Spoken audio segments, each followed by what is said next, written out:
생각이 바뀌어야 됩니다. 라는 제목을 붙여봤습니다. 오늘부터 이 한 주간은 패러다임 시프트라고 하죠. 관점의 변환. 관점의 변화에 대해서 말씀을 나누고 또 기도를 할 것입니다. 주님께서 새 포도주는 새 부대에 담아야 된다라고 오늘 말씀하십니다. 이 새 포도주는 주님께서 말씀하시는 복음이죠. 그리고 새 부대라는 것은 우리들의 생각을 얘기하는 것입니다. 하나님께서 우리들에게 전해주시는 복음, 어떻게 보면 새 복음입니다. 구약에서 말씀 계속해서 예언하였던 오실 예수님, 그 오실 메시아가 이미 오셨거든요.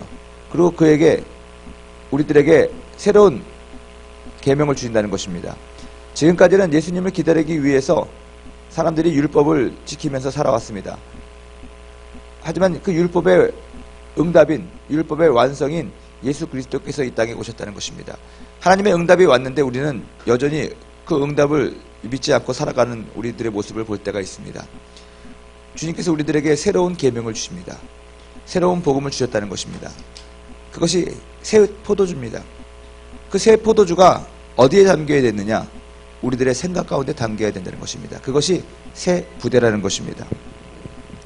우리들의 사명이 있습니다. 우리들의 과제죠.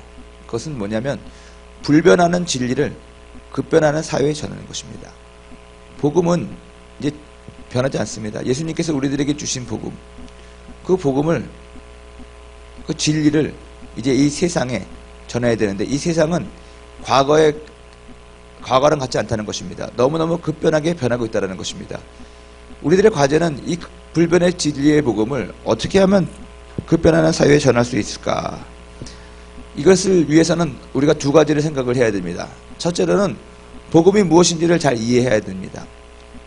저희가 지난번에 오중복음과 삼중축복, 우리가 복음의 핵심에 대해서 우리가 공부를 하고 또 기도를 했습니다. 우리가 전해야 되는 그 복음을 우리가 확실하게 이해해야 됩니다. 그 복음은 변해서는 안 되는 것입니다. 어떤 사람이든지 어떤 단체든지 기관이든지 철학이 있습니다. 이념이 있습니다. 그 철학과 이념이 상품화에 투영되어져서 또 여러 가지를 것들을 통해서 전달이 됩니다. 철학이 변해서는 안 되는 것입니다. 그게 본질입니다. 하지만 그것을 싸는 여러 가지 상품이라던가 표현되는 것들은 변할 수 있습니다. 대상에 따라서, 시대에 따라서, 상황에 따라서 변할 수가 있다는 것입니다. 하지만 본질이 변해서는 되는 게 아닙니다. 비본질적인 것은 변해도 되지만 본질이 변해서는 안 되는 것인데, 우리들은 살다 보면은 변해야 되는 비본질은 안 변하고 본질이 변할 때가 있습니다. 그러면 문제가 있는 것이죠. 줏대가 없다는 말이 있습니다. 우리가 어떤 기업을 운영을 할 때도 분명하게 그 기업을 만든 이념이 있는데 상황에 따라서 보니까는 그 이념은 온데간데 없이 계속해서 그게 바뀝니다. 그러면 생명력이 길지 않습니다. 예를 들어가지고 하나님의 나라와 영광을 위하여 나는 존재하고 우리 사업은 존재합니다 라는 철학을 가지고 벤처 기업을 열었다고 합시다. 근데 하나님이 정말 축복을 해주셔서 많은 물질을 주셨습니다. 그리고 많은 물질을 얻을 수 있는 방법을 주었습니다. 그런데 하나님의 영광을 위한다는 그 철학이 나중에는 그 자신들이 얻어야 될 그 이익 때문에 그 하나님의 영광이라는 것은 접어두고 돈을 벌기 위한 수단으로 여러 가지 세상적인 방법이라던가 하나님이 기뻐하지 않는 방법도 취해서 일을 한다는 것입니다. 그리고 수입을 얻는다는 것입니다. 그건 뭡니까? 본질이 바뀐 거죠. 우리 교회도 그럴 수가 있다는 것입니다. 우리 개인의 삶도 그럴 수 있다는 것입니다. 새술이라는 것을, 여러분, 새 포도주라는 것을 기억하십시오. 하나님이 우리들에게 말씀하시는 그 복음이 무엇인지를 우리가 분명히 이해해야 됩니다. 그리고 또 한 가지, 이 복음이 전파되어야 될 상황에 대해서 우리가 분명히 잘 알고 이해해야 된다는 것입니다. 어떤 사람에게 이 복음이 전해지게 됐느냐? 어린 아이에게 복음을 전하면서 철학적인 말을 여러 가지 하면서 믿습니까? 믿습니까? 이러면 이 복음이 내가 얘기하고자 하는 복음이 전파되지 않습니다. 또 성인들을 대상으로 해가지고 아이들에게 하는 것처럼 그런 방법을 통해 가지고 얘기하거나 그러면 또 복음이 전파되지 않습니다. 우리가 복음을 전파해야 할 그 상황을 잘 알아야만 된다는 것입니다. 선교지에 가서 복음을 전할 때도 마찬가지입니다. 선교지의 복음의 상황을 우리가 잘 알아야만 한다는 것입니다. 성경을 번역할 때 심지어 우리가 이 성경에서 말하는 단어를 바꿀 때도 있다라는 것입니다. 왜 그렇습니까? 어떤 나라에는 우리는 양과 염소를 얘기할 때 양은 착한 존재고 염소는 못된 존재다라고 생각을 하는 경우가 있는데, 여러분 어떤 나라에 가면 염소가 착한 존재입니다. 예를 들어 가지고 제가 살았던 네팔 같은 경우에는 양보다 염소가 많습니다. 저 팔레스타인이라든가 그런 데는 양들이 더 많은지 모르겠지만 제가 살던 나라는 염소가 훨씬 많습니다. 염소는 그들에게 있어서는 재산입니다. 그래서 염소를 가지고 뭐라고 그러면 되게 화를 냅니다. 그래서 예수 잘 안 믿는 사람은 염소다, 오른편에는 양, 왼편에는 염소, 이러면은 곤란하다라는 것입니다. 다른 것으로 바꿔내야 된답니다. 근데 어떤 사람은 성경에 염소라고 나와 있으니까 염소라고 굳이 해야 됩니다. 여러분, 팔레스타인 지방에서요, 그 성경 저자들이 예수님이 살았던 당시에 양과 염소를 치면서 그것이 잘 비교가 되기 때문에 사람들에게 잘 이해가 되기 때문에 상징적으로 얘기를 한 것이지, 이게 어떤 전체적인 그런 상황에서 똑같이 양은 착하고 염소는 나쁘다 그렇게 얘기할 수는 없는 거 아니겠습니까? 우리가 복음을 전해야 되는 상황에 대해서 분명하게 이것을 얘기해야 된다는 것입니다. 예를 들어서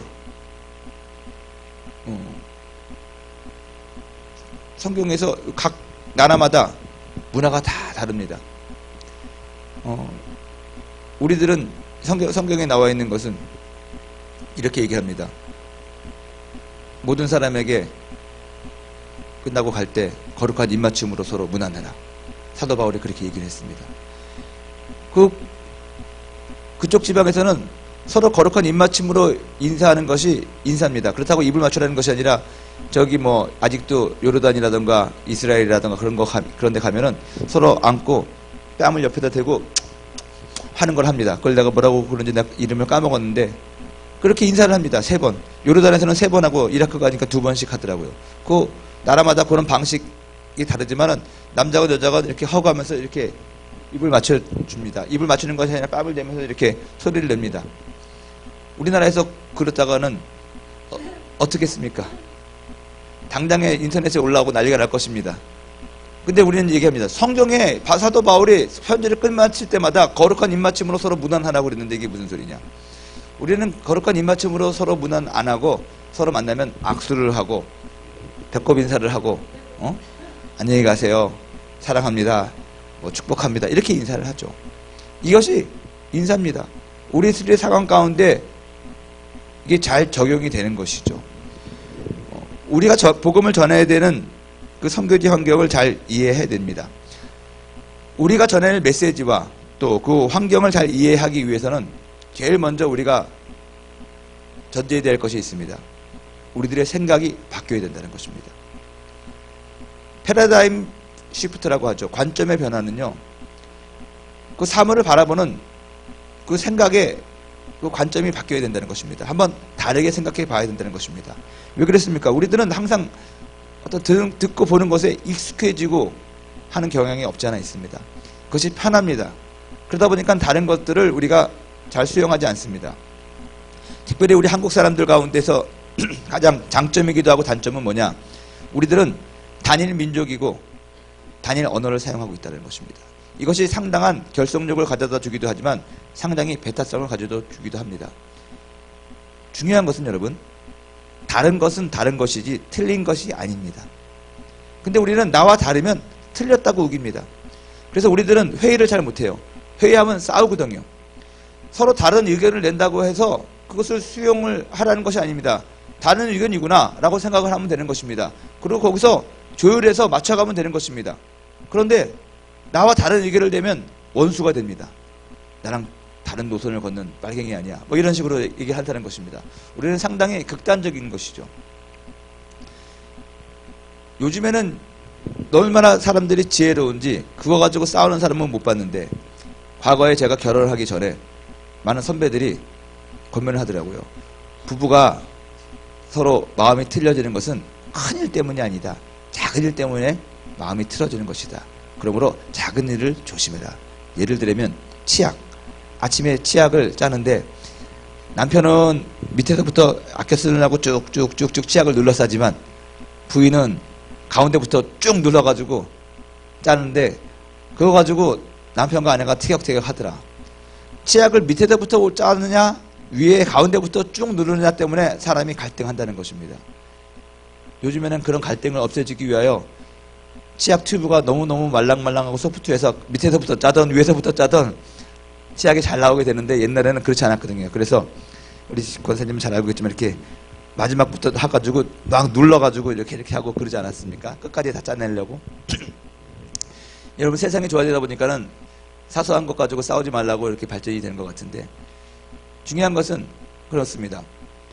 나와 다른 걸 가지고 틀렸다라고 우리는 생각을 하는 경향이 많이 있습니다.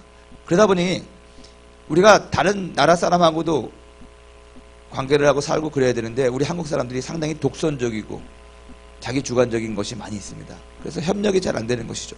우리끼리는 좋은데 다른 사람하고 같이 어울려졌을 때는 상당히 힘든 것이죠. 그리고 상당히 우리가 우월주의를 많이 갖고 있습니다. 나랑 같은 것에 대한 익숙함 때문에 그렇습니다. 근데 그런 사람들은요, 생각이 잘 안 되네요. 그래서 늘 어떤 일을 할 때 똑같은 일을 합니다. 남이 했던 것을 해야지 마음이 편안합니다. 근데 그러면 발전이 없습니다. 예수님께서 우리들에게 원하시는 것은 우리들의 생각을, 우리들이 바라보는 것을 우리들이 알고 익숙하고 편한 것으로만 바라보지 말고 새롭게 한번 생각해 보라는 도전을 하는 것 같습니다.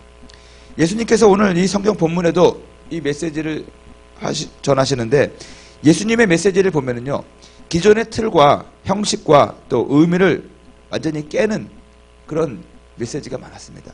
예수님의 메시지는 상당히 개혁적이었습니다. 상당히 리버럴했습니다. 틀과 형식, 이게 문화죠. 문화는 두 가지 요소가 있습니다. 표면적인 문화가 있고 심층적인 문화가 있습니다. 표면적인 문화는 우리가 쉽게 알 수 있는 그런 형식들입니다. 옷을 입는 형식, 스타일, 인사하는 방식, 언어, 생활 방식, 그런 것들입니다. 우리 한국 사람들은 온돌에서 등어리를 지지면서 자는 것이 편했습니다. 이것이 우리 한국 사람의 문화 형식입니다. 그래서 우리는 방바닥을 따뜻하게 하면서 그 따뜻한 열기가 위로 올라오게 합니다. 외국 사람들은 다 방바닥이 아무리 뜨거워도 방바닥에서 자라 그러면 힘들죠. 방과 침대 사이 공간을 놓고 그 위에서 자게 되는 것이죠. 이게 살아가는 방식이 달라서 그런 것입니다. 이게 문화 형식입니다.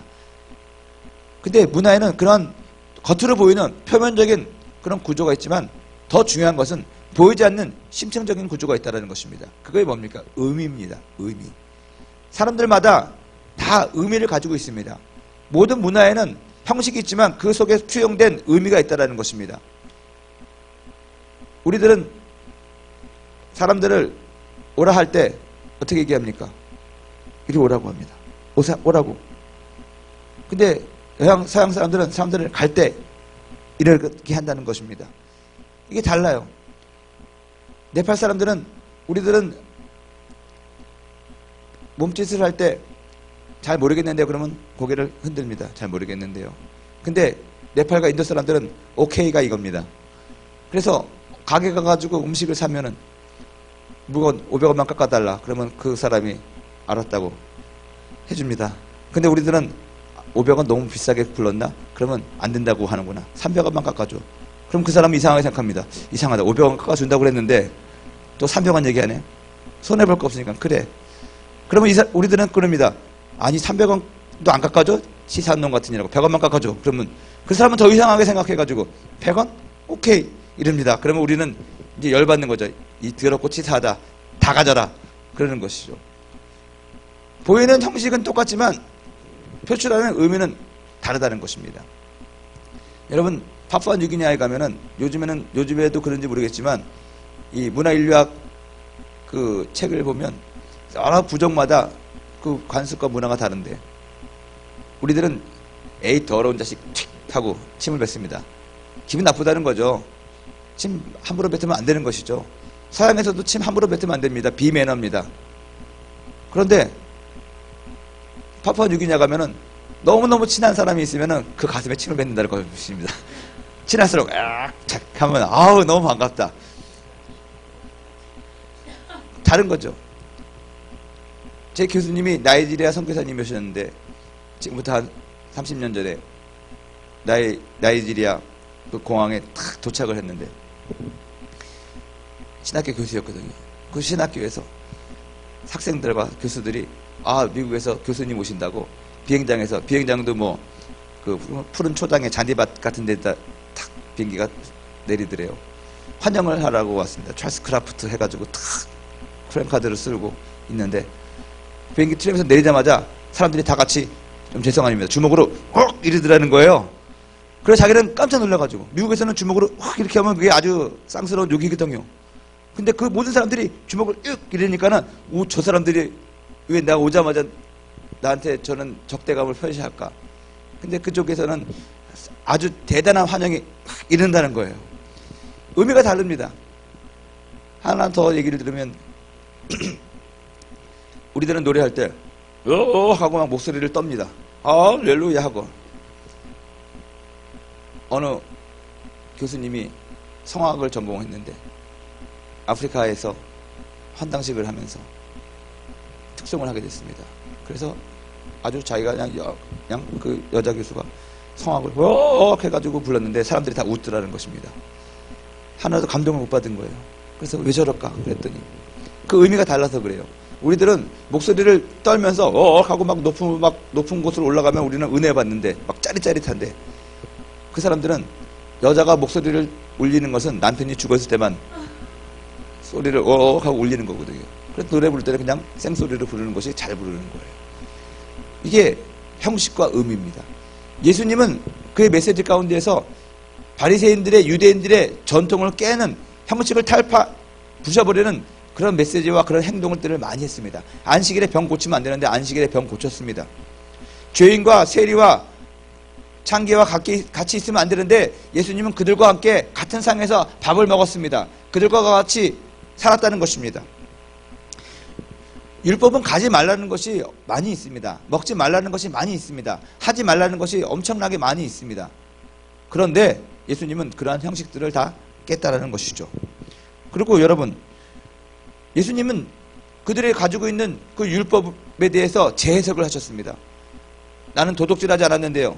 나는 간음하지 않았는데요. 나는 살인하지 않았는데요. 그들은 겉으로 보이는 것만 그렇게 살았습니다. 이 모슬렘들을 보면 라마단 기간이 있는데 라마단 기도회가 가장 큰 그 모슬렘 절기 가운데도 하나고 40일 동안 금식하면서 기도해야 됩니다. 금식이라는 것이 온종일 금식하는 것이 아니라 해가 있을 때에는 밥을 먹으면 안 됩니다. 해가 떨어진 다음에 음식을 먹습니다. 이것을 철저히 지킵니다. 저는 그걸 듣고 도전을 상당히 받았던 적이 있습니다. 대단하다 저 사람들. 근데 제가 모슬렘 지역을 몇 번 방문하면서 몇 번 충격을 받은 적이 있습니다. 뭐냐? 해가 있는 동안은 밥을 먹으면 안 돼요. 절대로 안 먹습니다. 하지만 2시에도 밥을 먹는 걸 봤습니다. 카텐을 치고 해가 안 들어오게 하고 밥을 먹어요. 뭐 다 그런 건 아니겠지만 비경건한 사람들도 많기 때문에 그렇게 할 것입니다. 중요한 거는 그들은 겉으로 보이는 것에 대해서 너무너무 신경을 쓴다는 것입니다. 유대인들이 그랬습니다. 그런 바리새인들과 유대인들을 향해서 예수님께서는 뭐라고 말씀하셨습니까? 네가 도둑질하지 않아도 남의 것을 보고 갖고 싶은 마음을 먹었으면 도둑질한 것이고 네가 살인하지 않았지만 속으로 살인하고 싶은 마음, 죽이고 싶은 마음이 들었으면 살인한 것이고 간음하지 않았지만 마음속으로 음욕을 품었으면 간음한 것이고 율법을 재해석했는데 엄청나게 확대해서 해석하셨죠. 그 사람들은 거기에 대해서 상당히 반발을 많이 가졌습니다. 왜냐하면 자기와 다른 것을 얘기하니까 거기에 대해서 반발심을 갖게 된 것이죠. 여러분, 우리들이 생각해야 될 것이 우리가 전해야 되는 복음에 대한 확실한 이해 속에서 그것을 붙잡는 그런 소신이 있어야 됩니다. 반면으로 그 복음을 어떻게 다른 사람들에게 전해줄 것인가, 설명해 줄까에 대한 심각한 고민을 가지고 우리가 살고 있는 이 세계에 대한 연구가 있어야 된다는 것입니다. 그들의 문화가 어떻고 그들의 가치관이, 그들의 세계관이 어떠한가, 그것을 알고 그 사람들에게 그것을 우리 복음을 전해주기 위해서 우리가 더 적극적인 마음을 가지고 다가가야 된다는 것입니다. 그러기 위해서는 우리들의 생각의 전환이, 발상의 전환이 있어야 된다는 것입니다. 여러분들은 우리 교회에서 이 새벽 예배 같은 데 나와서 복음이 무엇인지를, 우리가 전해야 되는 절대 가치가 무엇인지를 분명하게 여러분들이 공부하고 알고 이해하고 여러분들의 생활 가운데 체질화 시켜야 됩니다. 그래서 여러분 기도 훈련도 하는 것이고 말씀 훈련도 하는 것이고 성경을 여러분들이 공부하는 것입니다. 이것이 그냥 아는 것이 아니라 여러분들의 삶 가운데 완전히 체질화가 되어야 됩니다. 원초적인 복음의 능력이 여러분들의 삶 가운데 훈련이 되어야 된다는 것입니다. 그리고 나서 여러분들은 무엇을 해야 되냐? 이제 세상에 나가서 그것을 어떻게 전할 것인지 방법은 목사가 가르쳐 줄 수가 없습니다. 여러분들이 찾아내야 된다는 것입니다. 여러분들이 전문가이기 때문에 그렇습니다. 운동선수들이 운동을 할 때 머슬 메모리 해가지고 같은 동작을 계속해서 반복시켜가지고 자신의 그 근육에 기억을 시키는 것이죠. 그러면 그것을 수도 없이 반복하고 해서 자기의 몸에 완전히 자기가 생각하지 않아도 저절로 그 폼이 나올 수 있도록 그렇게 훈련하는 것입니다. 그러면 경기장에서 어떤 상황을 닥칠지 모릅니다. 앞에 상대편이 있을 수도 있고 땅바닥이 삐뚤어졌을 수도 있고 공이 위로 올 수도 있고 자기 머리 위로 넘어갈 수도 있는 것이고 여러 가지 변수가 있을 것입니다.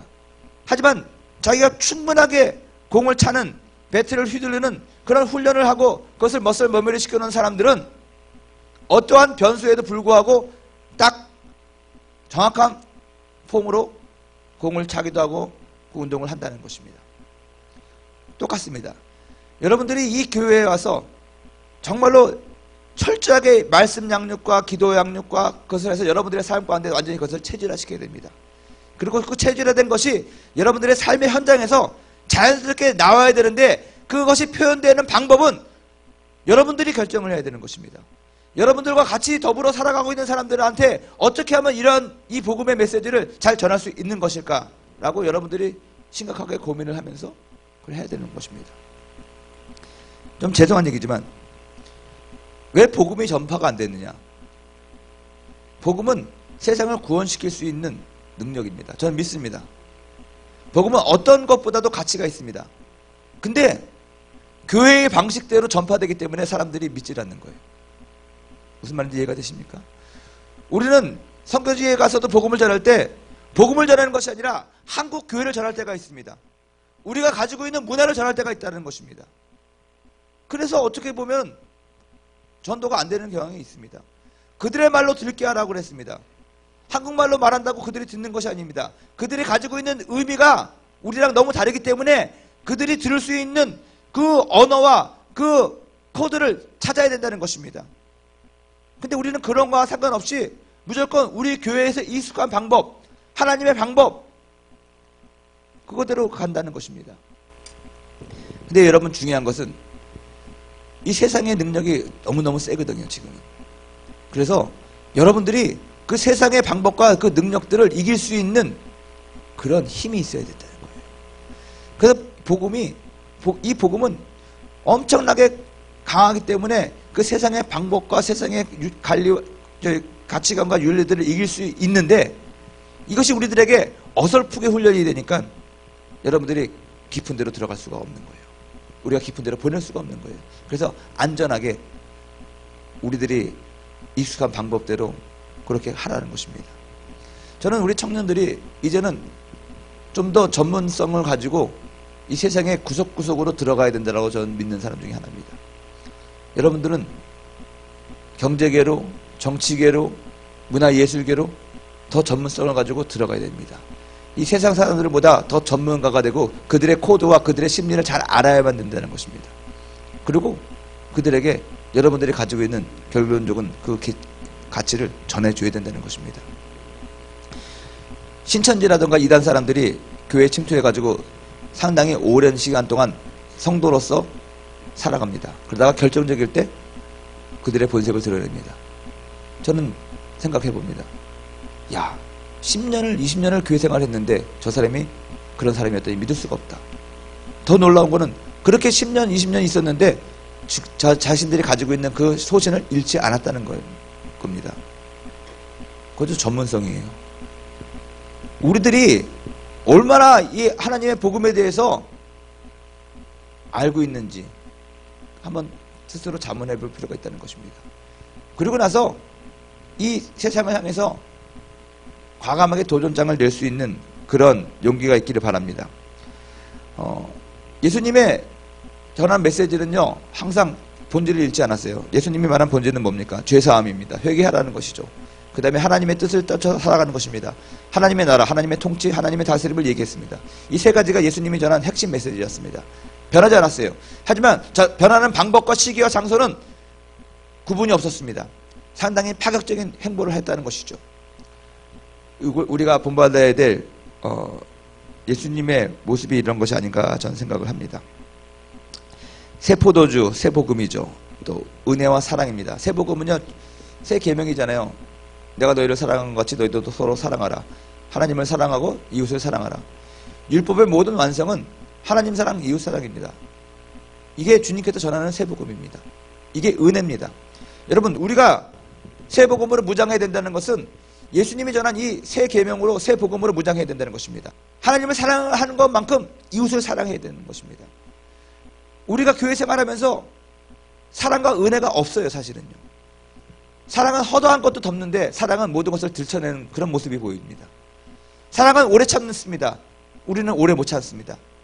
사랑은 모든 것을 감싸줍니다. 덮어줍니다. 이해해줍니다. 용납해줍니다. 근데 우리는 판단합니다. 왕따를 시킵니다. 이건 사랑이 아니죠.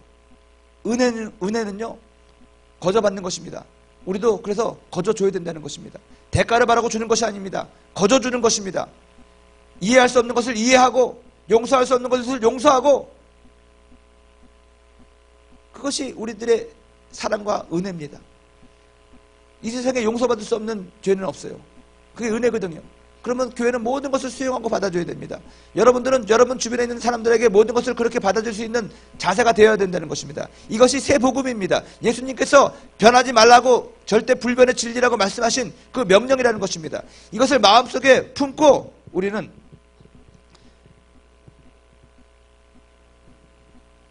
이 것들을 이 세상 사람들에게 어떻게 전하고 어떻게 실천해주고